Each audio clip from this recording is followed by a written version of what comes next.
Hello and welcome to Eden Zero, Chapter 213 review entitled, If We Don't Have to Fight. Sorry this is a bit late, I was busy all day with, homework, so I didn't really have, and I slept like half the morning away, so I didn't really have a good time to record this until now, so sorry, this is probably going to come out around 5-ish, maybe a little earlier, we'll see. So, this chapter is better than the last one. I'm still not. I'm on Elsie as a character. We do get some conclusion to her in this, but mainly we get some more stuff with Ziggy, which is good because I don't really care for Elsie as a character. So the cover page is just Pino, which she's kind of relevant this chapter. She potentially dies this chapter. We're considering Mashima. We'll see. So the first part of the chapter is just Elsie using her ability, I assume, to just force the planet to give her control of the Mobius, which is the system to, that Aknoella, or I guess Shia, Aknoella, we don't care about her real name, I know Bernice pretty much had the same reaction to this chapter that I had, which was funny, and she's just like, just transfer ownership of the system to me, and, Justice does point out at this point that, that Elsie's ether energy is very filled with hatred, instead of like her usual, which I don't know what it would be usually, but considering she just had two of her best friends murdered by another one who she thought was a friend. Can I just say, I'm fucking glad Jesse is dead. Fuck Jesse as a character. Like, you killed Creed, who was a likable guy, and pretty much dropped his bad story just to do nothing. Thanks, Mashima. And then blame Homura for that. And then have him show up and murder I guess it's because he didn't want to do anything with Elsie's career. So yeah. This whole culminates, and instead of Elsie using it for any great evil, she just orders all the dragons to essentially just die. And we get it said that, all the dragons are deactivated. Which the other members of the Galactic Army assume that, this means they took out Aknoella. Which, yeah, this chapter does confirm that Aknoella isn't alive or anything. Nope, she is dead. And we get a panel of Elsie basically crying to Justice and just saying, I don't want to fight anymore. So I guess this is kind of the conclusion with Elsie and Justice of, they've hated each other for so long, but now they kind of know the source of their hatred for each other, so it's like, why are we fighting? It's kind of that. It is a good moment, I will say.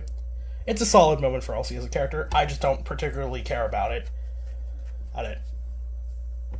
So now we get some time.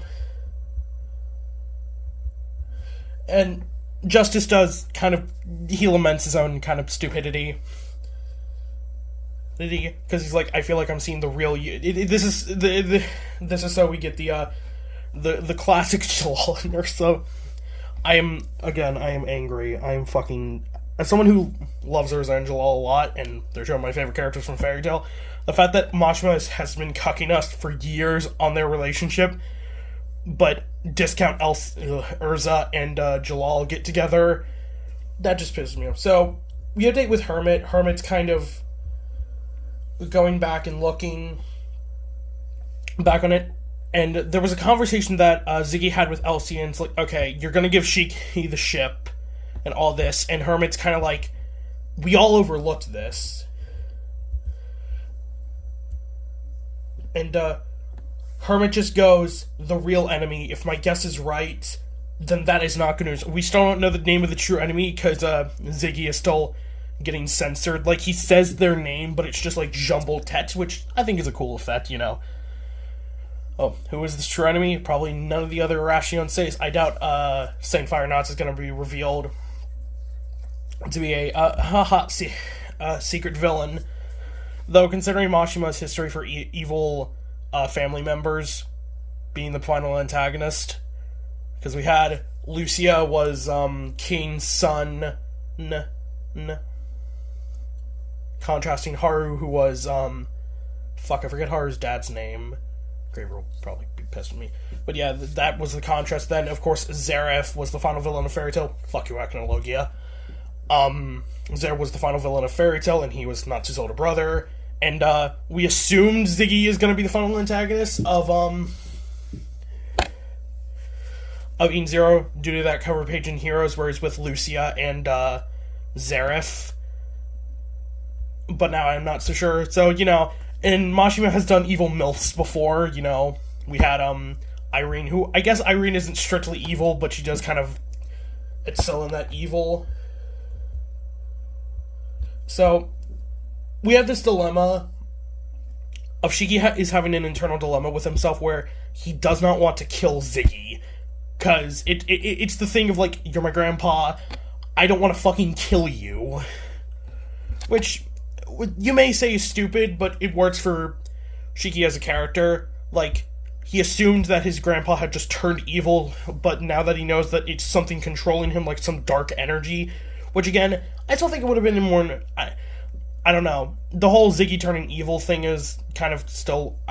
through Bernice reading it, I actually realized, like, yeah, kind of didn't make no sense at the time, but I liked it. I assumed that's why we got, fuck, I forget his name. Ziggy's teacher. It's not Xenoheart, because that's Kingdom Hearts. God, fuck Kingdom Hearts. I don't want to get into that. But, Ziggy's teacher, he had that whole line of, if you're not careful, your heart will fall to darkness with gravity. Like, that's the danger of Satan gravity, is that it is extremely powerful, but if you're not careful, your heart will fall to darkness. So...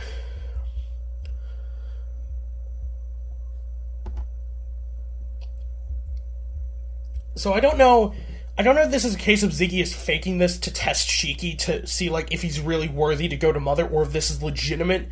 It's really not clear. I think it's probably seen both. I understand both ways, but we'll see. Maybe the Shiki part of him is the true villain. We don't really know. So the last part of the chapter pretty much covers the fact that quote unquote Ziggy surrounds Pino in a gravitational field pretty much and kills her. Quote-unquote kills her because Mashima. Is Pino actually dead? I don't know. Pino does have a lot of, like, my role has ended. But I'm not completely sure, because, again, Mashima, It's a Mashima thing of, like, okay, this is a death scene, but is it actually a death scene? Because, we've had stuff like that a lot. And, I mean, we had Witch's death, but, like, that was a more prolonged thing. We were building up to that for a while. Witch's death was something that was, like, hinted at since the beginning of the arc. Because Witch had got, like, an increased screen presence. Because Witch had always been relevant, but she never really was super relevant, because she usually just stayed on the ship during arcs.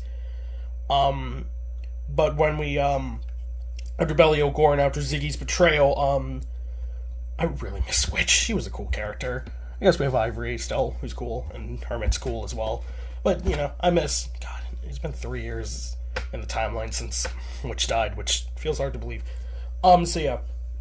Pino dies. Ziggy kind of mentions that this is because of Shiki's weakness, which makes me think this is all just Ziggy pulling up a charade to make Shiki stronger so he can actually reach Mother.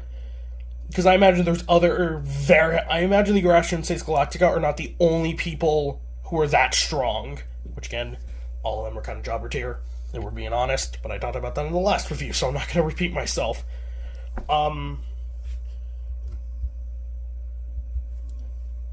Ziggy does this so there's no one to interrupt them fighting. And we end the chapter with, Shiki with a new form. It's kind of similar to his past Demon King form, but he has like white hair. I think he has like 2 horns, or like his hair bleeds into horns and part of it is black. He has some face tattoos, and one eye is black, and he has a cape that has like 2 long things, and that's pretty much the end of the chapter. So, still a Mashima chapter. I enjoyed it. Again, I don't think Eden Zero is the best series ever, but I think most of its chapters are enjoyable. We just have a couple cases of very yikes chapters, which last chapter was an example of. So, yeah, that's pretty much all I want to... Well, I'm pretty sure that's all I wanted to mention in this chapter. I don't know if this is a new form of Shiki's overdrive, because I think this looks different than his last one. And that is something interesting to note with overdrives, is, like, can they actually grow? Can, like, overdrives, like, change? I don't know. I suppose we'll see that in the future. Ziggy also does kind of get a new form, but I don't remember if this is similar to the previous form he took before Pino showed up. But yeah, do you think Pino is actually dead? I doubt it, but, you know, if you enjoyed this review, I guess leave a like and subscribe, because those are the YouTube things you need to do for people to actually follow your content. And, of course, this Friday I'll be talking about the Sisters arc in Extended Magical Index, which I still need to read. I've been busy. But yeah, stay tuned for that. So, Neo, signing out.